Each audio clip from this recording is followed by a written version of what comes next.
Napakahayop ako. Hahantingin din kita. Wala kang karapatang patayin siya. Ikaw, kriminal! Nang makaalis na ang mga bisita ni Danica ay kinausap siya ni Eleazar at sinaad niyang hindi niya alam na umiinom ang dalaga. Sinumbat pa ni Danica sa papa niya na ang corny niya, lalo't nagpaalam siya na mag-i-invite siya ng mga kaibigan niya at pumayag pa siya na nangatwiran pa siyang ang boring ng party na walang inuman. Pinakita naman ni Eleazar kay Danica yung ginawa niyang larawan nila Justine at Moises na may caption na choose your fighter, lalo't isa siyang sagrado.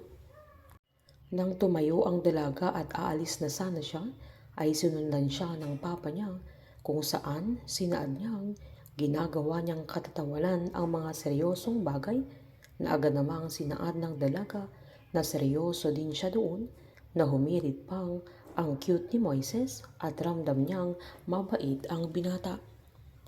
Sinumbat naman ni Eleazar na ramdam niya ang basihan niya pero palabang sinumbat ni Danica na ang basihan niya ay yung pagkakakilala niya sa mga sagrado, lalo na sa kanya at sa pagkatao ni Eleazar.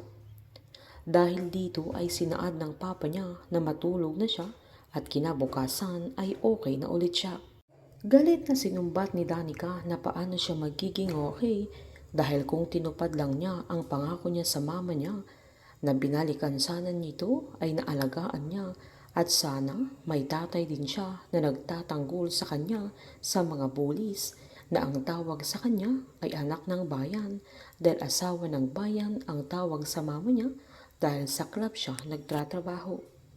Sinaad pa niyang baka kasalanan din ng mama niya dahil hindi niya agad sinabi sa kanya kung sinong tatay niya dahil iniisip niya si Eleazar at ang sasabihin ng pamilya niya dahil mga sagrado sila na agad namang humingi ng sorry si Eleazar at sinaad niyang hindi niya alam pero galit na sinumbat ni Danica na alam niyang alam ng papa niya. Nang makatulog na ang dalaga ay agad siyang pinuntahan ni Eleazar sa kwarto at pinagmasdan niya ang anak niya na naaawa ito. Habang sa pag-uwi naman ni Kelvin sa bahay nila ay pinagluto siya ni Aling Candy ng paborito niya. Sabay kinumusta niya si Moises dahil matunog na ang balita tungkol sa binata na agad namang sinaad ni Kelvin na lalong naging palaban at napahiya ang mga sagrado sa kanya dahil nasupalpalan sila. Pinaliwanag ni Aling Candy na mahigpit ang bili ng tatay niya na umiwas muna siya kay Moises dahil baka mapahamak siya, lalo't mainit din ang dugo ng tatay niya kay Mang Stone dahil siya ang nagpakilala noon sa ahente ng lupa nila at napeke silang lahat. Pinakita naman ni Atty. Corrales ang resulta ng autopsy ni Roland kung saan puno ng pasa ang katawan niya at may tama yung ulo niya. Sinaad ng attorney na pinapakita ng mga pasa niya na hinising nila ang binata na hindi nila nilabas noon na agad namang sinaad ni Grace na mabibisto sila kung ilalabas nila. Sinaad naman ni Mang Estong na pwede na silang magsampa ng kaso dahil may ebidensya na sila.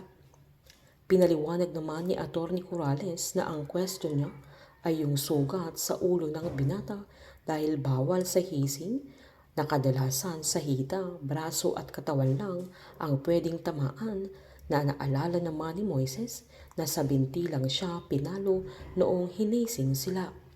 Giniit naman ni Grace na baka sinadya talaga yung pagpatay kay Roland kaya mas humagulgol si Aling Nadia kaya agad niligpit ni Moises yung mga larawan at sinaad niyang pagbabayarin nila ang mga sagrado pero giniit ni Aling Nadia na sila na lang ni Atty. Corrales ang bahala lalo't ang dami na niyang tulong sa kanila pero nangako si Moises na hindi nila iiwan si Aling Nadia. Giniit naman ng matanda na kung nagawa nila kay Roland ang bagay na yun, ay hindi niya maiwasang isipin na pwede nilang gawin yun kay Moises. Sinaad naman ni Mang Estong na kung hayaan nila ang mga sagrado, ay kaya nilang gawin ulit ang bagay na yun na mas mabuting lumaban sila para tumigil na ang kasamaan nila. Habang sa sumunod na araw naman ay tinawagan ni Diego si Melanie kung saan dilapitan ni Aling Nadia ang dalaga at tinanong niya kung ang tatay na naman niya ang kausap niya. Sabay sinaad niyang sinusulsulan na naman siya ni Diego na agad namang pinaliwanag ng dalaga na anak siya ng tatay niya at hindi masama na humingi siya ng tulong sa tatay niya, na agad namang tinanong ng nanay niya kung bakit siya hihingi ng tulong dahil hindi pa naman sila mamamatay sa gutom. Pinaalala ni Aling Nadia na ayaw niyang tumanggap ang dalaga ng kahit anong tulong mula kay Diego, lalo't alam niyang galing sa marumi ang pera niya, na ayaw niyang matulad siya kay Roland na nadungisan ang pangalan niya dahil doon. Habang pinapanood naman ni Diego yung video ng panunumpa ni Rafael habang naglilinis ng mga baril niya, ay naalala niya yung araw na napatay ni Mercedes si Christine, kung saan may anak ito, na agad niyang tinanong kung ididispatcha niya ang bata, pero binilin ni Mercedes na hanapin niya kung sinong kapamilya ng bata para doon niya iwan. Nanatili si Diego sa di kalayuan hanggang hindi niya nasisigurado na sila Mang Estong at Grace ang makakapulot kay Moises na iniwan niya sa loob ng bangka.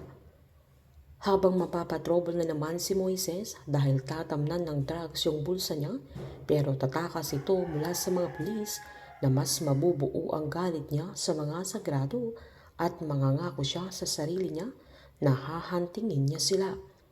Si Diego kaya ang tutulong kay Moises sa pagtakas niya at sa paghihiganti niya sa mga sagrado.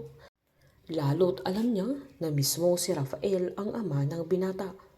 Pagsasabungin ni Diego ang magama para makuha niya ang gusto niya. Painit ng painit ang mga tagpo, sabay-sabay po nating subaybayan ang advance episode ng Pamilya Sagrado dito lamang po sa aking channel. Patuloy lamang po manood at mag-subscribe para ma-update po kayo sa mga susunod na episode. Marami pong salamat.